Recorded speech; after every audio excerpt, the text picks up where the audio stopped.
మనవడు సార్, నా మనవడు బస్తీలో కార్పొరేషన్ పైపుల్లో వచ్చే మంచినీళ్లు తాగి చచ్చిపోయాడు సార్. అవి ఇలాంటి మంచినీళ్లు కావు సార్, డ్రైనేజీ వాటర్ కలిసిన మంచినీళ్లు.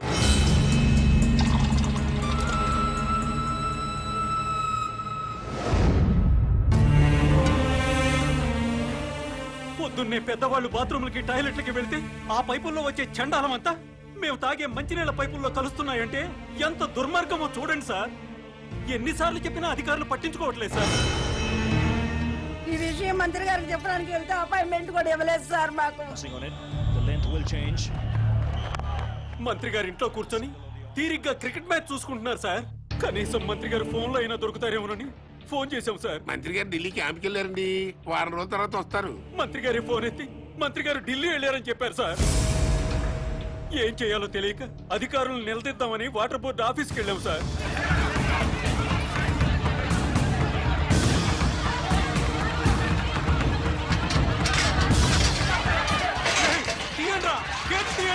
గొడవ చేయొద్దు, మర్యాదగా వెళ్ళిపోండి. మీరు నాశనం అయిపోతారా?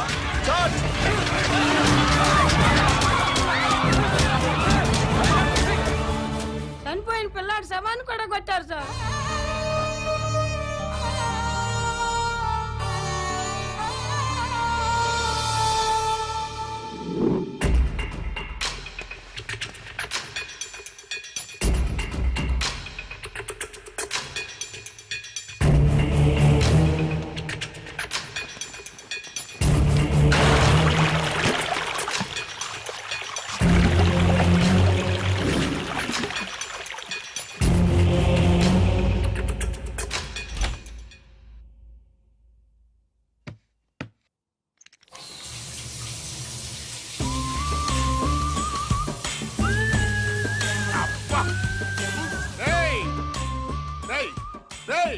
ఎవడరా అక్కడ? ఈ బాత్రూమ్ లో నీళ్ళేంట్రా? అబ్బా, వాసన వచ్చేస్తున్నాయి. ట్యాంక్ చెక్ చేయండి రా.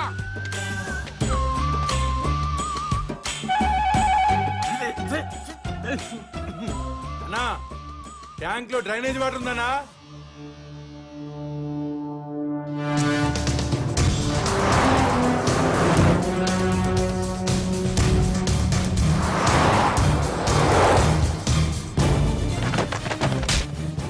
మంత్రి గారి వాటర్ ట్యాంక్ లో డ్రైనేజ్ కలుస్తుంటే చెక్ చేసుకోవద్దురా.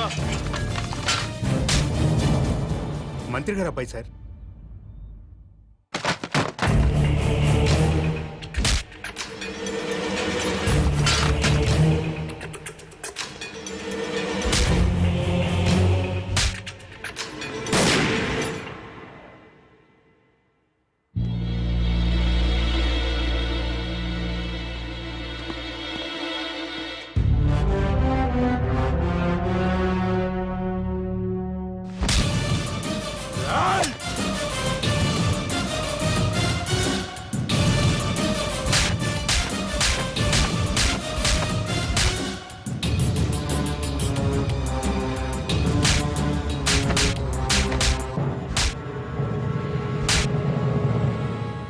రెండు నిమిషాల్లో నీ బాబు ఇక్కడ ఉండాలి.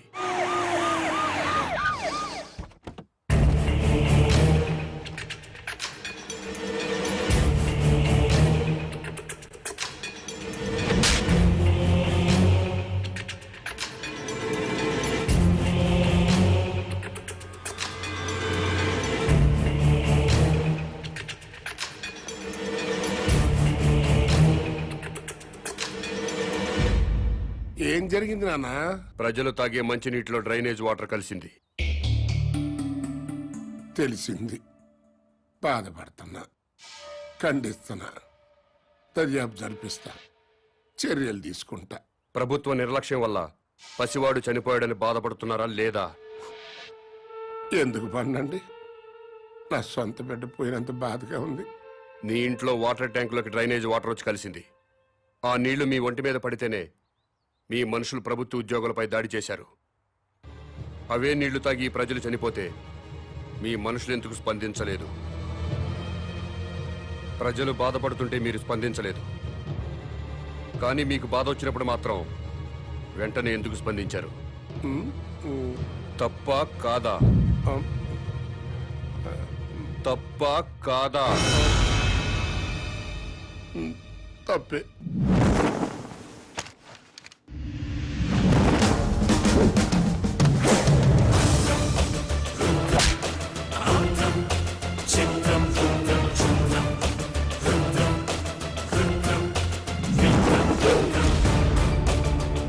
బిడ్డ చనిపోయాడన్న బాధతో ప్రజలు దాడి చేయబోతే వాళ్ళని లాఠీలతో కొట్టి కుక్కల్లా తరిమారు. తప్పు లేదు, లా అండ్ ఆర్డర్ మెయింటైన్ చేయాల్సిందే. మరి మంత్రి గారి కొడుకు వాళ్ళ మనుషులు దాడి చేస్తుంటే ఎందుకు మీరు లాఠీ చార్జ్ చేయలేదు? తప్పా కాదా? తప్పా కాదా? తప్పే సార్. బట్ మేము డ్యూటీ ప్రజల కోసం చేయట్లేదు, ఎమ్మెల్యేల కోసం, మంత్రుల కోసం చేస్తున్నాం. వాళ్ళు ఏం చెప్తే అదే చేస్తున్నాం. ఎందుకంటే వాళ్ళకి నచ్చిన పోలీసుల్ని వాళ్ళ నియోజకవర్గం స్టేషన్స్ కి ట్రాన్స్ఫర్ చేయించుకుంటారు. అందుకే వాళ్ళు ఏ వెధవ పనులు చేయమన్నా సిగ్గుపడకుండా చేస్తున్నాం. మమ్మల్ని కూడా చెప్పుతో కొడతారో ఉమ్మేస్తారో మీ ఇష్టం. ఎవడో అధికారంలోకి వస్తే వాడు పోలీసులతో ఫుట్బాల్ ఆడుకోవడం తప్పా కాదా? తప్పే. మీరు పదవుల్లోకి వచ్చింది ప్రజల మీద బతకడానికా, ప్రజల కోసం బతకడానికా? ప్రజల కోసమే. అంటే ప్రజల్లా బతకాలి. అవునండి. ప్రజల్లాగా ప్రజలతోనే బతకాలనుకుంటే ప్రజలు సంతోషంగా ఉన్నప్పుడే మీరు సంతోషంగా ఉండాలి. అవునండి. ప్రజలు ఏడుస్తున్నప్పుడు మీరు ఏడవాలి. అవునండి. ప్రజలు ఏం తిని బతుకుతున్నారో అదే మీరు తిని బతకాలి. అవునండి. ప్రజలు డ్రైనేజీ వాటర్ తాగితే అవి మీరు తాగాలి. అది ఎట్టకుదు. రండి, ప్రజల్లా బతుకుదురు గాని.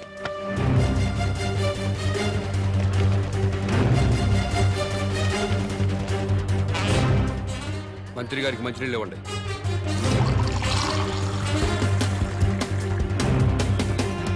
తాగు. నేను తాగగలను, నువ్వు తాగలేవా? తాగు తాగు. రోజు మేము తాగేది అయ్యే. తాగు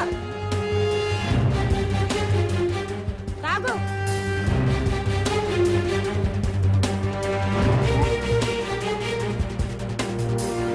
మాయ్ తాగు. తాగమంటే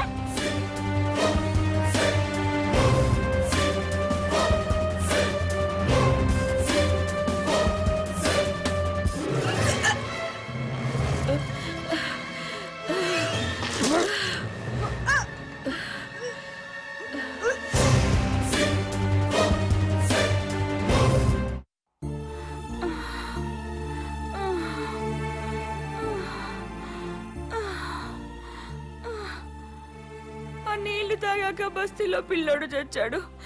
అమ్మా, నేను చేస్తానేమోనండి. ఏం లేదులేవే, మోషన్స్ ఎక్కువయ్యి ఒంటో నీరంతా పోయింది. అందుకే ఆ నీరసం. సెలైన్ ఎక్కిస్తున్నారు కదా, ఏం కాదులే.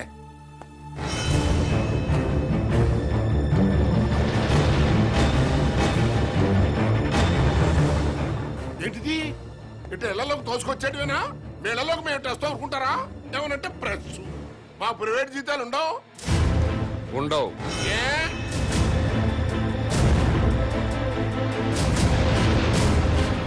ప్రజాసేవ చేయడానికి రాజకీయాల్లోకి వచ్చినోడికి ప్రైవేట్ లైఫ్ ఉండదు, అంతా పబ్లిక్ లైఫే.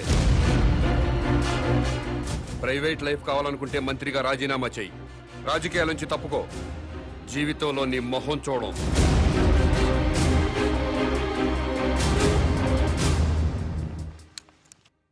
రాని రాని, ఆపు ఆపు ఆపు ఆపు.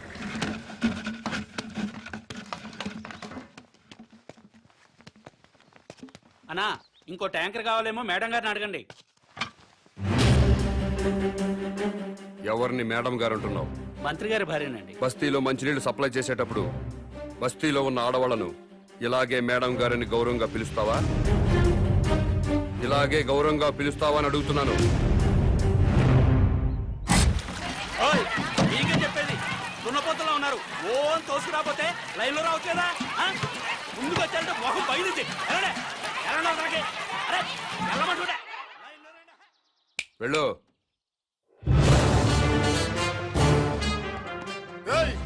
ఏం పని అదే? ట్యాంకర్ పంపించామంటే మేము మంచిగా తాక్కర్లేదా? ప్రజల్లా బతకండి. ఆహా, అది ఎలాగో తమరే సెలవే ఉండే. బస్తీకి వెళ్ళండి, ట్యాంకర్లు వస్తాయి. అక్కడ ఉన్న ఆడవాళ్లతో పాటు మీ ఆడవాళ్ళను కూడా బిందెలతో మంచినీళ్లు పట్టుకోమని చెప్పండి.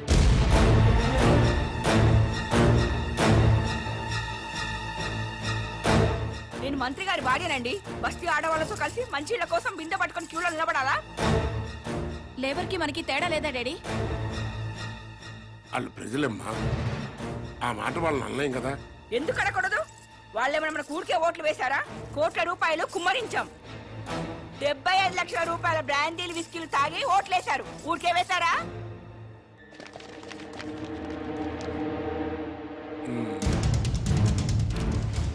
ఆ మాట నాకు అనాలనే ఉంది, కానీ పబ్లిక్ లో అనలేం కదా. అంటే ఏమవుతుంది డాడీ? పదవి పోతుంది అంతేగా? పోనివ్వండి, మేం మాత్రం బిందెలు పట్టుకుని క్యూలో నుంచాం. సరే, నాకు తప్పేదే ఉంది. మీ తరఫున బిందెలు పట్టుకుని క్యూలో నేనే నించుంటా.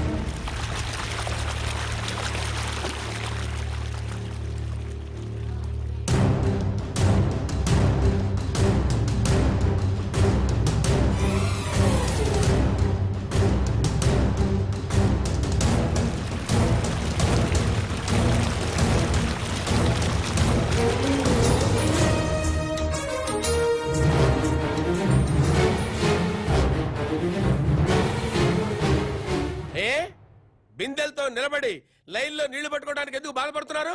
అధికారంలో ఉన్న వాళ్ళ భార్యలు ప్రజల కంటే గొప్పోళ్ళ? బిందెలతో నీళ్లు పట్టుకోలేరా? ఈ ఒక్క మంత్రి గారి భార్య కాదు, అందరు మంత్రుల భార్యలు ఇలాగే లైన్లో నిలబడి బిందెలతో నీళ్లు పట్టుకోవాలి. అప్పుడే ప్రజాస్వామ్యం బతుకుతుందని నేను మీకు మనవి చేస్తున్నాను.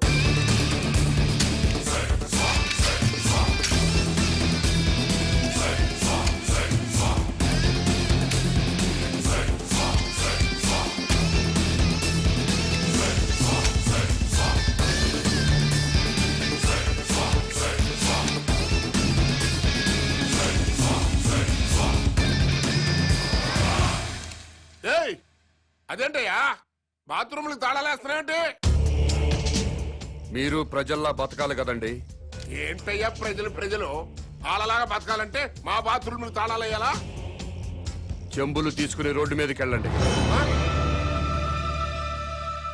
స్టేట్ లో చాలా ఊళ్ళలో మరుగుదొడ్లు లేక ఆడవాళ్లు చెంబులు పట్టుకుని రోడ్ల మీదకి, రైల్వే పట్టాల మీదకి, టాయిలెట్కి వెళుతున్నారు. మీరు కూడా ప్రజల్లా బతుకుదాం అనుకుంటున్నారు కదా, అందుకే చెంబులు పట్టుకుని రోడ్డు మీదకి వెళ్ళాలని తాళాలు వేశాను.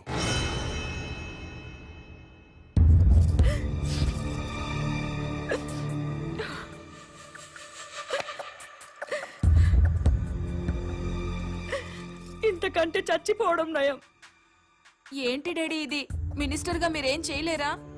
ప్రజల్లాగానే మనము బతకాలంటున్నాడు కదమ్మా. ప్రజలంతా చికెన్ గునియాతో బాధపడుతున్నారు, మనం కూడా చికెన్ గునియా తెచ్చుకోవాలా? లవ్ పేరు చెప్పి ఆడపిల్లల మీద యాసిడ్ పోసి చంపుతున్నారు, మనము చంపాలా? ఆర్గ్యుమెంట్ వద్దమ్మా, ఈ సమస్యకి ఒక్కటే పరిష్కారం. మనం జనంతో పాటు చెంబుట్టుకుని రోడ్డు మీదకి వెళ్ళకూడదు అనుకుంటే నేను ఎమ్మెల్యేకి రాజీనామా చేయాలి, మంత్రి పదవికి రాజీనామా చేయాలి, అసలు టోటల్ గా నేను రాజకీయ సన్యాసమే చేసేయాలి. అభిమానం ముఖ్యమో అధికారం ముఖ్యమో మీరే నిర్ణయించండి.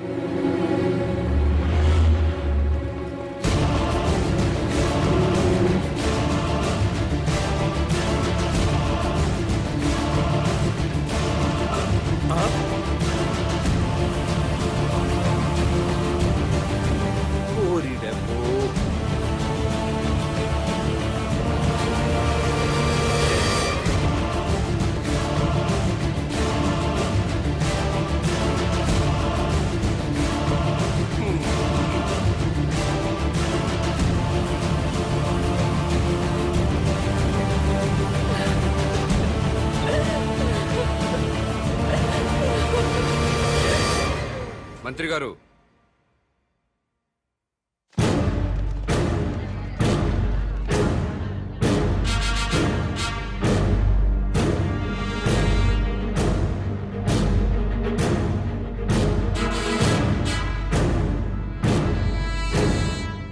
కన్నీళ్లు మంత్రుల కుటుంబాలకే కాదండి, మా ఊళ్ళు ప్రజలకు కూడా ఉంటాయి, మా ఆడవాళ్లకు కూడా ఉంటాయి. నలుగురిలో మొగుడు ముందు నిలబడడానికి కూడా ఆడది మొహాట పడుతుంది. అలాంటిది పొద్దున్నే చెంబు తీసుకుని రోడ్డు మీద నిలబడాలంటే ఎంత సిగ్గుపడుతుందో ఎంత అవమానంతో చచ్చిపోతుందో తెలీదా సార్ మీకు? ఈ దేశంలో అన్నిటికంటే ఉప్పు చీప్ సార్. ఉప్పు కంటే కూడా ఆడదాని పరువు చీప్ అనేలా మీలాంటి నాయకులు ప్రవర్తిస్తున్నారు. మనుషులైతే సిగ్గుపడండి, మనసుంటే ఆలోచించండి.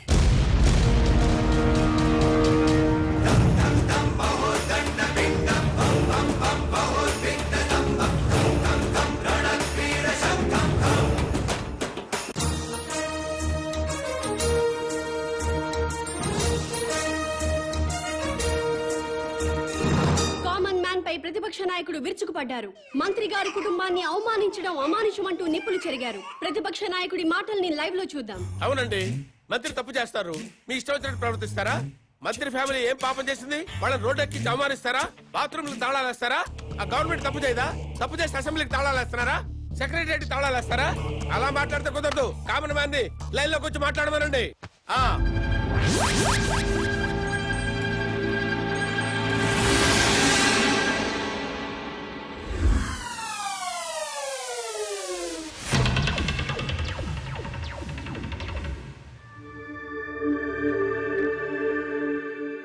జానకిరామ్ గారు, మీరు ఇప్పుడు ఏ పార్టీలో ఉన్నారు?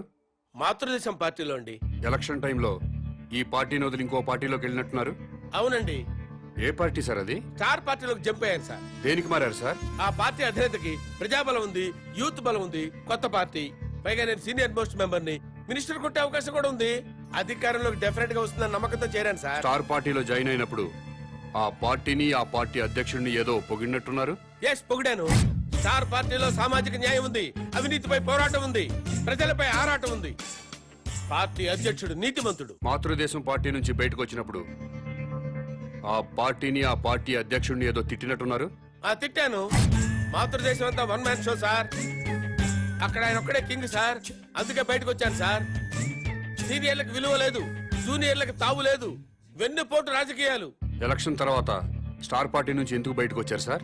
ఎలక్షన్స్ జరిగినాయి, పార్టీ పోయింది, గ్లామర్ పోయింది, ఇంకక్కడుండి మేము చేసేదే ఉంది. అందుకనే స్వగృహ ఆపరేషన్ తో మాతృదేశంలో చేరిపోయాం. స్టార్ పార్టీ నుంచి బయటకు వచ్చినప్పుడు ఆ పార్టీని ఆ పార్టీ అధ్యక్షుడిని ఏదో తిట్టినట్టున్నారు. తిట్టేశా. స్టార్ పార్టీ అధ్యక్షుడు అవినీతి పరుడు, కులం పిచ్చి, వర్గం పిచ్చి, పార్టీ టికెట్లు అమ్ముకున్నారు. నిజంగా స్టార్ పార్టీ అధ్యక్షుడికి కులపిచ్చి ఉందా సార్? లేదు సార్. డబ్బులు తీసుకుని ఎమ్మెల్యే టికెట్లు అమ్ముకున్నారా సార్? లేదు లేదే. నిజంగా స్టార్ పార్టీ అధ్యక్షుడు అవినీతి పరుడా సార్? No no no. మరి ఎందుకు సార్ స్టార్ పార్టీని పార్టీ అధ్యక్షుడిని విమర్శించారు? మరి తిట్టకపోతే బయటికి ఎలా వస్తాను సార్? మళ్ళీ మాతృదేశం పార్టీలో జాయిన్ అయినప్పుడు ఆ పార్టీని ఏమని పొగిడారు సార్? మాతృదేశం పార్టీ నాకు రాజకీయ జన్మనిచ్చిన పార్టీ. ఆ పార్టీలో చేరితే మా అమ్మ కౌగిల్లో చేరినట్టుంటుంది. తిరిగి నా పుట్టింటికి వచ్చినట్టుంది. ఆ పార్టీ కోసం నా ప్రాణాలు ఇస్తా, ఆ పార్టీ కోసం రక్తం దారపోస్తా. మీరు ఇప్పటికే స్టేట్ లో ఉన్న అన్ని పార్టీలు మారారు. ఇలాంటి రాజకీయ నాయకుల్ని ప్రజలు ఏమనుకోరా సార్? ఏంటి సార్ జనం గురించి మాట్లాడతారు? వాళ్ళు ఏంటనుకున్నారు సార్? మందు పోయిస్తే ఓట్లేస్తారు సార్, డబ్బులు ఇస్తే ఓట్లేస్తారు సార్, క్యాస్ట్ ని బట్టి ఓట్లేస్తారు సార్. ఒక అభ్యర్థి గుణాన్ని బట్టి ఎవరైనా ఓట్లేస్తారా సార్? వెయ్యరు సార్ వాళ్ళు. అందుకే మేమేం చేసినా వాళ్ళు మమ్మల్ని తిట్టే హక్కు లేదు సార్. అది సార్ జరిగింది. ఏంటి సార్ జనాన్ని ఇలా అన్నాను, కోపం వచ్చిందా మీకు? నిజంగా జనం మంచోళ్ళు అయితే ఒక సిన్సియర్ అభ్యర్థిని ఎందుకోరు సార్? వాళ్ళు చేసేది తప్ప కదా సార్? వాళ్ళని ఎలా బాగు చేయాలని నేను ఆలోచిస్తున్నాను సార్. దాని గురించి ఆలోచిస్తున్నాను సార్ నేను.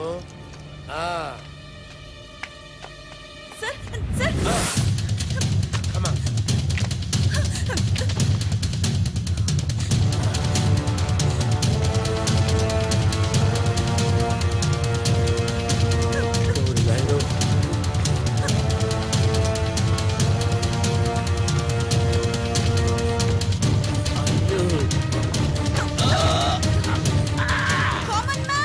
ఇతను పారిపోతున్నాడు, రండి.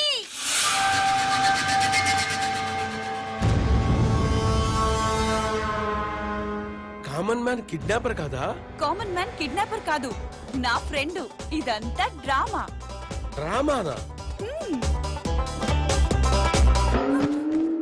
కామన్ మ్యాన్ ప్రతిపక్ష నాయకుడిని కిడ్నాప్ చేసిన సంగతి మనకి తెలుసు.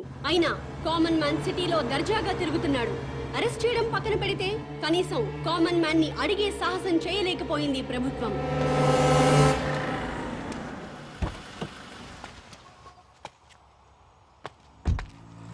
నమస్తే సార్. నమస్తే. నేను గవర్నర్ గారి పియ్యనండి. గవర్నర్ గారు మీతో మాట్లాడుతూ ఉన్నారు. హలో సార్, ఒక్క నిమిషం మాట్లాడండి సార్. హలో బాబు, నువ్వు చేసే పనులన్నీ అభినందించదగ్గవే. కానీ మంత్రుల్ని కొట్టడాలు, ప్రతిపక్ష నాయకుడిని కిడ్నాప్ చేయటం చట్ట వ్యతిరేక చర్య. అలా కాకుండా సొసైటీ కోసం ఏం చేయదలుచుకున్నావో, ఎందుకు చేస్తున్నావో నాకు చెప్పు. నేను నీకు సహాయం చేస్తాను. మీరు నిజాయితీ పరులు సార్. తప్పకుండా మీ మాట వింటాను. మీతో పాటు ప్రజా ప్రతినిధులందరినీ సమావేశపరచండి.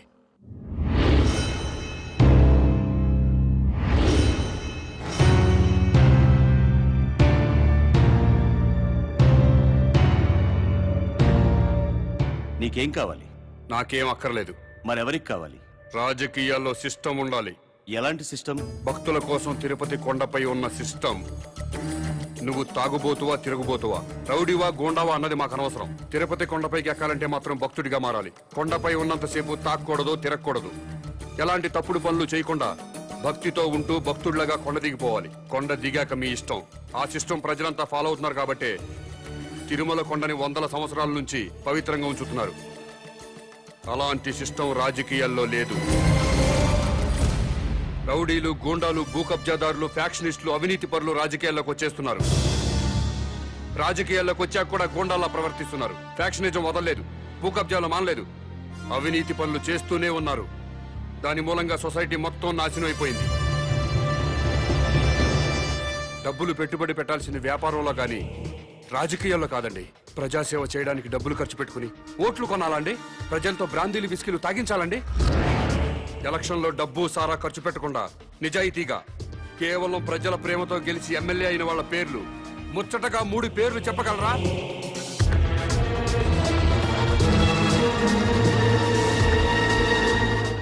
పది కోట్లు ఖర్చు పెట్టి ఎలక్షన్లో గెలుస్తున్నాడంటే రేపు 100 కోట్లు సంపాదించుకోవచ్చన్న వ్యాపార సూత్రం తప్పితే ప్రజాసేవ చేయడానికి కాదు.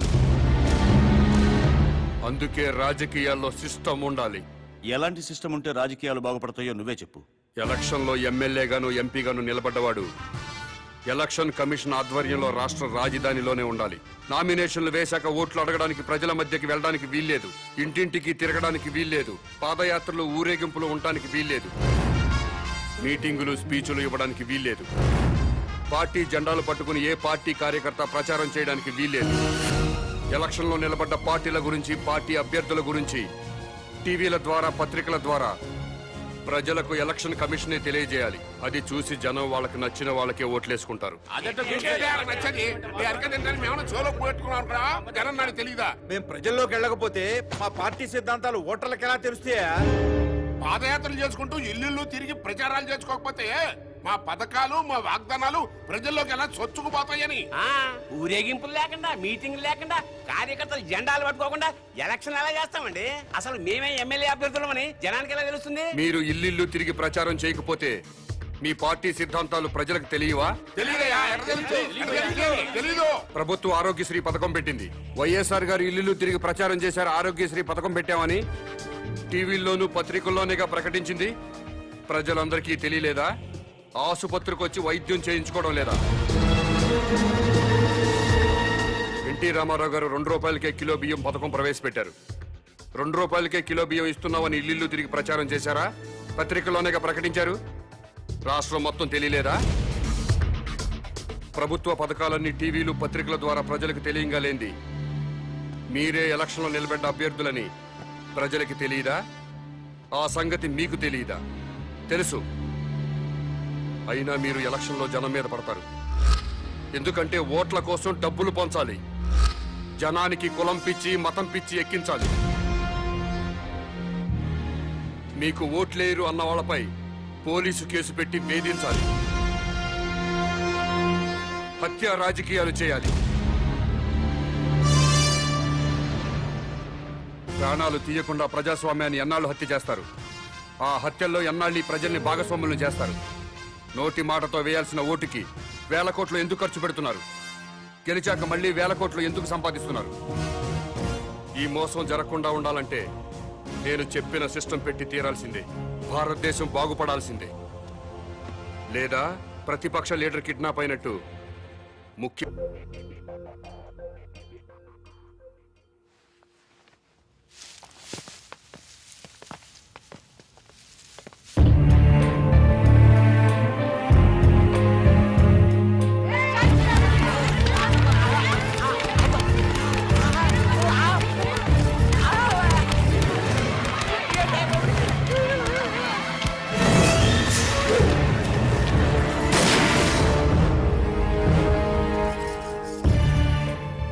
ఆవేశపడడం మాని మీకొచ్చిన బాధ ఏంటో చెప్పండి, సమాధానం చెప్తాను. నువ్వు అసలు మనిషివా పశువా? నువ్వు మంత్రివా బ్రోకర్వా? ఏ విధమైన ఇలాంటి వ్యాపారం పెడతాడా? అంటే మరి ఆడదాన్ని ఉసురు పోసుకుంటే నాశనం అయిపోతావురా. ఈ వ్యాపారం పెట్టుకుంటే ఏంటి తప్పు? సొసైటీ నాశనం అయిపోతుందిరా ఎదవా. ఆరోగ్యాలు నాశనం అయిపోతాయిరా. ఏడ్సొచ్చి జనాలు శవాలైపోతారా. బ్రాందీలు విస్కీలు తాగి జనాలు శవాలు కాటలేదా? ఆడవాళ్ల తాళిబుట్లు తెగట్లేదా? తాగిన మొత్తులో కన్న కూతుళ్ళనే రేప్ చేసిన వాళ్ళు లేరా? మరి మీరు ఈ బ్రాందీ షాపులు ఎందుకు మూయించటం లేదు? దేశం మొత్తం మందు అనేది లేకుండా ఎందుకు చేయట్లేదు? ఈ సిగరెట్లు తాగి ఊపిరితిత్తులు పాడైపోయి చాలా మంది చస్తున్నారు. పాన్ పరాగులు గుట్కా ప్యాకెట్లు తింటున్నారు. ఎంతో మంది నోటి క్యాన్సర్తో చస్తున్నారు. వీటిని బ్యాన్ చేయమని మీరు ఎందుకు ఉద్యమాలు చేపట్టడం లేదు? ఈ సమాజంలో వ్యభిచారం ఎంత ప్రమాదమో బ్రాందీ సిగరెట్లు గుట్కాలు కూడా అంతే ప్రమాదం. మీరు ప్రజలు మేలు కోరే ప్రజా సంఘాలైతే వీటన్నిటినీ దేశంలో లేకుండా చేయండి. అప్పుడు నేను ఈ వ్యాపారం మానుకుంటాను. మీరు చెప్తున్న మందు షాపులు, సిగరెట్లు, గుట్కా వ్యాపారాలు ప్రభుత్వ పర్మిషన్ తీసుకుని లీగల్ గా పెట్టుకునేవి. మీ వ్యాపారానికి పర్మిషన్ లేదే. నాకు కూడా పర్మిషన్ ఇప్పించండి సార్. ప్రభుత్వం పర్మిషన్ ఇచ్చాక పెట్టుకోండి, అప్పటిదాకా మూసుకోండి. ముందుగా ప్రభుత్వ పర్మిషన్ లేకుండా అక్రమంగా కట్టుకున్న ఇళ్లను క్రమబద్ధీకరణ చేయట్లేదా? అలాగే నా వ్యాపారాన్ని కూడా క్రమబద్ధీకరణ చేయండి. త్వరలో ఈ వ్యాపారానికి స్టేట్ మొత్తం బ్రాంచీలు పెడుతున్నా. బెల్ట్ షాపులు కూడా తెరుస్తా. ఈ వ్యాపారానికి belt షాపులా? Don't ask where I am. Yes. I'll let you know everything detailedly. Hello, ఏంటి? టాయిలెట్ కి వెళ్ళాలి. వెళ్ళు. బాంబ్ తో ఎలా వెళ్ళను?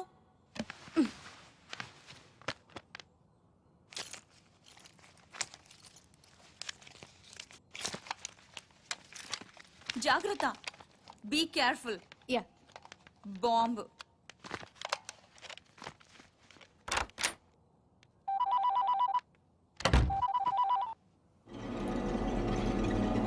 అవును. Very good. సరే, నేను ఇక్కడ ఉన్నట్టు నువ్వు ఎవరికి చెప్పక, అర్థమైందా?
ఎప్పుడు పారిపోను. ఈ ఒక్క తప్పు క్షమించండి. నీ కోసం వెతకడానికి పోలీసుల్ని పంపించొద్దని మీ నాన్నకి చెప్పు. డాడీ ప్లీజ్ నా కోసం పోలీసుల్ని పంపించొద్దు. ప్లీజ్ పంపించొద్దు.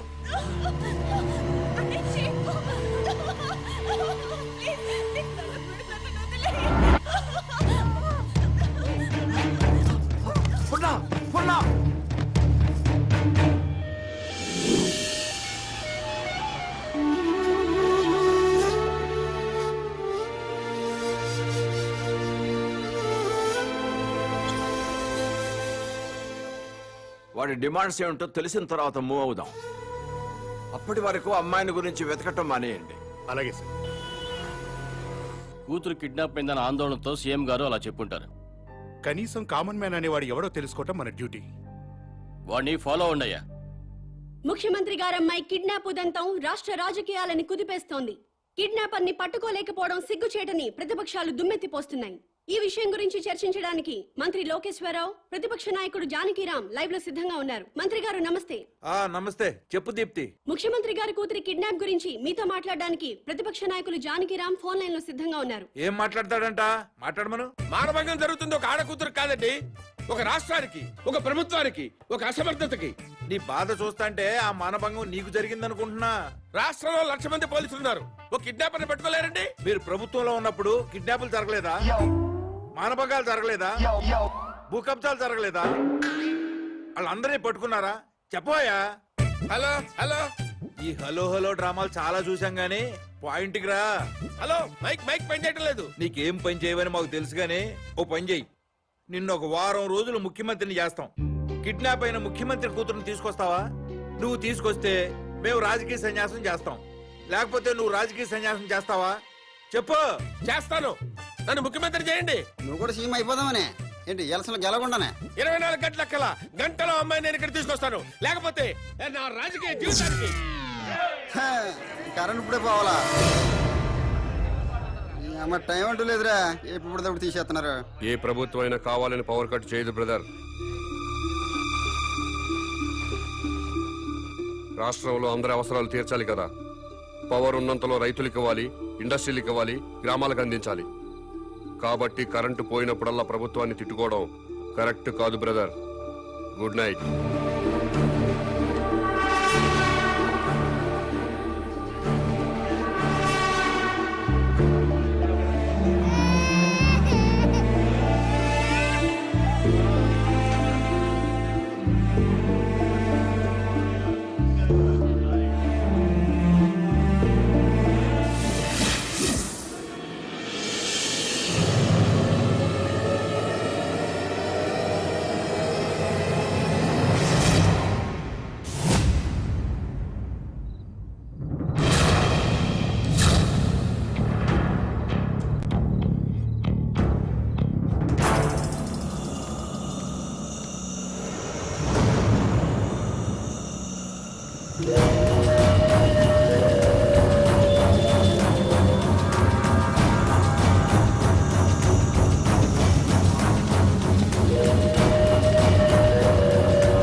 మొత్తం పవర్ కట్ చేశారు కదా?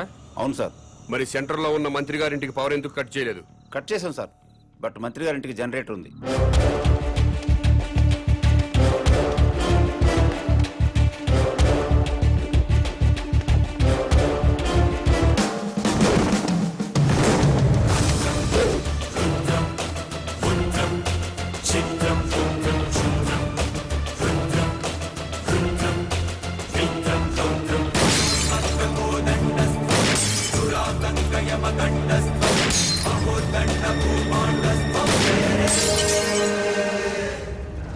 ఏమైందయ్యా?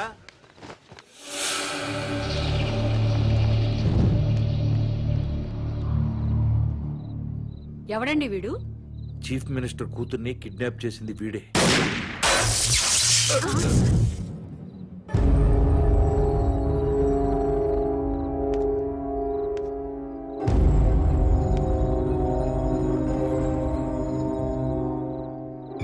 ఈ ఏరియాలో ఉన్న ప్రజలందరి ఇళ్లలో కరెంటు పోయింది. మంత్రివి, మీ ఇంట్లో మాత్రం కరెంటు ఉండటంలో అర్థం ఏంటి? ఈ 2 గంటల్లో ప్రజలు కరెంటు లేక అవస్థలు పడుతున్నప్పుడు మంత్రివి మీ ఇంట్లో మాత్రం పవర్ కట్ లేకుండా ఎంజాయ్ చేయడం న్యాయమేనా? మా ఇంటికి అక్రమ కనెక్షన్ ఇవ్వలేదు, జనరేటర్ అధికారులే పెట్టారు. మంత్రివి మీ ఇంట్లో జనరేటర్ పెట్టినప్పుడు నిన్ను ఎమ్మెల్యేగా గెలిపించిన ప్రజల ఇళ్లలో ఎందుకు జనరేటర్స్ పెట్టలేదు? ఏ మీరు ప్రజల కంటే గొప్పవాళ్ళ? మీరు ఎప్పుడు పడితే అప్పుడు కరెంటు కట్ చేసినా ప్రజలు ప్రభుత్వానికి సహకరిస్తున్నారు. కరెంటు పోయి మళ్ళీ వచ్చేదాకా చెమటలు కక్కుకుంటూ అవస్థలు పడుతున్నారు. మరి మీరెందుకు కరెంటు పోయినప్పుడు ప్రజల్లాగా అవస్థలు పట్టలేదు? ప్రజలకి పవర్ కట్ చేస్తూ మీ నాయకులు మాత్రం జనరేటర్స్ తో ఏసీలు ఫ్రిడ్జ్లతో ఎంజాయ్ చేయడం తప్పా కాదా? ఎస్, తప్పే.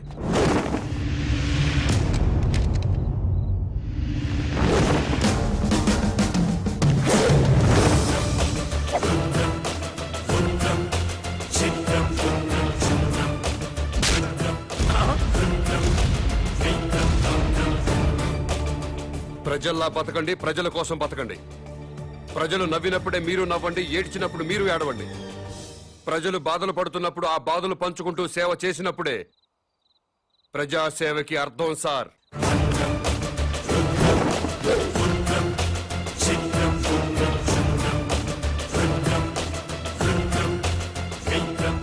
నా మాట విన్నారా?